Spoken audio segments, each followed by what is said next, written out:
यदि आपने अटल पेंशन योजना की स्कीम को इनेबल करवाया है, यानी इस योजना का को आपने अपने खाते से एक्टिव करवा लिया है, तो ऐसे में एक ग्राहक का ये सवाल था कि जैसे कि मान लीजिए हम हर महीने अपना कंट्रीब्यूशन एक अमाउंट जो होता है वो अमाउंट हर महीने जो हम कर रहे हैं, तो उसमें क्या होता है कि 2 या 3 महीने या 4 या 6 महीने के बाद हमको एक टेंशन होता है कि उतना पैसा उस खाते में कंट्रीब्यूशन अमाउंट को जमा करना है। यदि हम जमा नहीं करेंगे तो पैसा हमारे अकाउंट से डेबिट नहीं हो पाएगा, डिडक्ट नहीं हो पाएगा।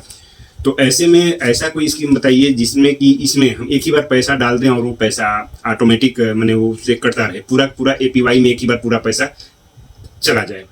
तो देखिए, मैं बताना चाहूँगा कि यदि आपके पास ये अमाउंट है और आप चाहते हैं कि पूरा पूरा पैसा एक ही बार में अटल पेंशन योजना में हम इन्वेस्ट कर दें, तो ऐसा अभी तक स्कीम नहीं है। क्योंकि यदि आप 1 या 1.5 लाख रुपए की रकम आती है या फिर 2 लाख रुपए की रकम आती है, उसको आप एक ही बार इन्वेस्ट कर देते हैं, और जबकि यहाँ पे दिया है मंथली, क्वार्टरली और 6 मंथली, तो ऐसे में तो कोई मतलब नहीं निकलता कि आप एक ही बार पैसा जमा कर दे। तो इसका मैं एक उपाय बताता हूँ। इसका उपाय ध्यान से सुनिएगा। देखिए, सबसे जो न्यूनतम राशि होती है वो होती है 42 रुपये। एपीवाई की सबसे न्यूनतम राशि होती है 42 रुपये, जो कि 18 वर्ष तक के बच्चों के लिए से शुरुआत, 18 वर्ष तक के व्यक्तियों के लिए शुरुआत होती है। और अधिकतम राशि जो है 1454 रुपये मंथली। आप इसको मंथली भी जमा कर सकते हैं, क्वार्टरली भी जमा कर सकते हैं। तो मैं यही उपाय बताना चाहता हूँ कि जब आपके पास यदि रकम हो, आप नहीं चाहते कि हमको हर महीने इसमें इन्वेस्ट करना पड़े, तो आप एक काम करें। वो काम ये है कि आपने शायद आप में से बहुत से लोग, बहुत ही कम लोग MIS का नाम सुने होंगे, यानी मंथली इनकम स्कीम, या फिर QIS, क्वार्टरली इनकम स्कीम। तो यदि आपने MIS का नाम नहीं सुना है तो आज जान लीजिए। MIS होता है कि जो भी आप पैसा इन्वेस्ट करते हैं, जो पैसा आप लगाते हैं, तो उसमें हर महीने आपको MIS की योजना के अंतर्गत आपको कुछ % का ब्याज मिलता है। जैसे बचत खाते से हमेशा ज़्यादा मिलता है। बचत खाते में कुछ बैंकों का 3% हो गया, 3 से भी कुछ का कम हो गया, और इस कुछ का 3.5% हो गया है। तो आज की महंगाई के अनुसार देखें तो ये परसेंटेज बहुत बहुत बहुत ही कम है। जो कि महंगाई की जो दर बढ़ रही है उसके अनुसार जो बचत खाते पर जो ब्याज मिलता है बहुत कम है। तो जो MIS आप करते हैं, तो MIS में कुछ बैंकों में 6.5%, कुछ में 7% तक ब्याज मिलता है। तो आपके बचत खाते से तो ब्याज अच्छा खासा उसमें मिलता है, इस बात को जान लीजिए। तो जो आप कंट्रीब्यूट करते हैं, तो सबसे आप ये काम करें, ये जो भी आपके पास यदि रकम इकट्ठा हो, तो उसमें आपको क्या करना है कि आप बैंक में जा करके उस खाते संबंधी जिससे आपका APY का पैसा डिडक्ट होता है, जिससे कंट्रीब्यूशन की राशि निकलती है, तो उसी खाते में, ध्यान से समझिएगा, हो सकता है समझ में ना आए, एक दो बार वीडियो और देख लीजिएगा।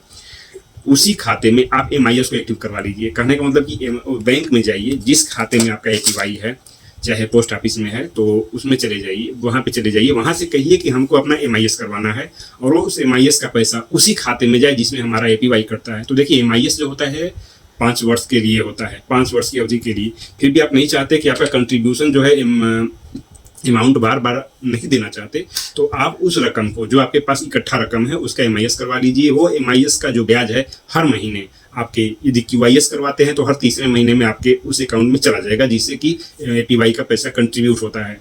तो इसे आप भी बचे रहेंगे। इसका सबसे बड़ा फायदा क्या होगा, जैसे कि आप जैसे कि हमसे ग्राहक ने बोला कि यदि हम एक ही बार पैसा जमा कर दें और हम इस टेंशन से मुक्त हो जाएं, तो देखिए, टेंशन से मुक्त होने का फिर मतलब ही क्या निकलता है। जब आप एक ही बार पैसा जमा कर दे रहे हैं, कोई भी उसका फायदा नहीं ले रहे हैं, सिर्फ एक ही बार APY का फायदा लेंगे, तो उससे तो बेहतर है कि आपका वो रकम पड़ा भी रहेगा, सुरक्षित रहेगा, उसके ब्याज से ही आपका रकम, APY का रकम कंट्रीब्यूट होता रहेगा।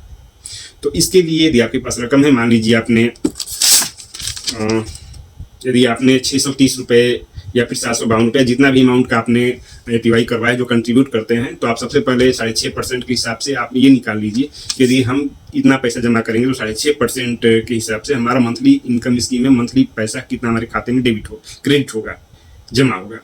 तो उसके अनुसार आप अपना तय कर लीजिए, और तय करने के बाद आप उसको MIS को एक्टिवेट करवा लीजिए। 5 वर्ष के लिए आप भी निश्चिंत हो जाएंगे कि आपका पैसा जो है, आपको बार बार पैसे की टेंशन नहीं रहेगी कि हमको इसमें पैसा कम पड़ गया तो जमा करें, क्योंकि वो आपका MIS का पैसा उसमें खाते में ऑटोमेटिक जाता रहेगा।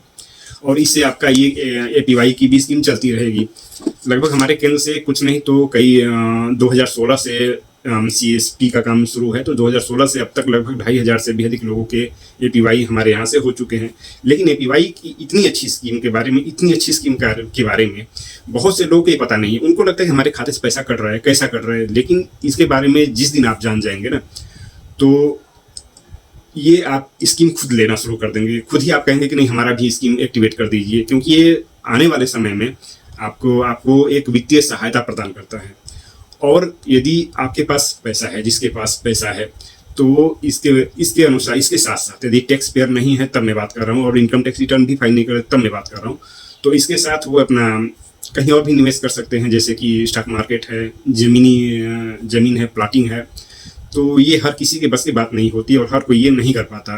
हालांकि इससे बेहतर इनकम तो आपके इसमें MIS, अरे इसमें आपके स्टॉक मार्केट में होता है, म्यूचुअल फंड में है। म्यूचुअल फंड में एक कुछ नहीं तो फिक्स डिपॉजिट से लगभग अच्छा खासा ही इंटरेस्ट रेट मिलता है, 2 गुने से भी अधिक मिलता है।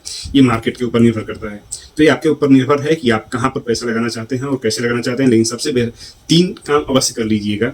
यदि आप सबसे ज़्यादा यात्रा करते हो तो एक प्रधानमंत्री सुरक्षा बीमा योजना 20 रुपये सालाना आपका करता है, ये जरूर करवाइएगा। और यदि आपने अभी तक नहीं करवाया है तो ये 1 वर्ष तक के लिए होता है। आप जा करके बैंक से अपने PMSBY जरूर एक्टिव करवा लीजिए। दूसरा, प्रधानमंत्री जीवन ज्योति बीमा योजना PMJJBY, इसको भी एक्टिवेट करवा लीजिएगा। लगभग 430 रुपये का इसमें खर्चा आता है और 1 वर्ष तक के लिए होता है। इसमें ऐसा होता है कि आपकी किसी भी कारण से मृत्यु होती है तो जिसको आप नॉमिनी डाले होते हैं उसको 2 लाख रुपए की धनराशि प्राप्त हो जाती है। कुछ प्रक्रिया पूरा करना होता है जो आप पूरा कर लेते हैं। और तीसरा है APY, जैसा कि हमने बताया APY के बारे में ही बताया था। और APY के बारे में और डिटेल से वीडियो एक बार फिर से बनाएंगे, जिसमें कि पूरी की पूरी स्कीम हम बताएंगे कि इसमें कौन कौन से लाभ मिलेंगे। लेकिन ये वीडियो उसके लिए था जो लोग ये सोचते हैं कि हम APY में एक ही बार इतना पैसा डाल दें कि हमको बार बार डालने की जरूरत ना पड़े।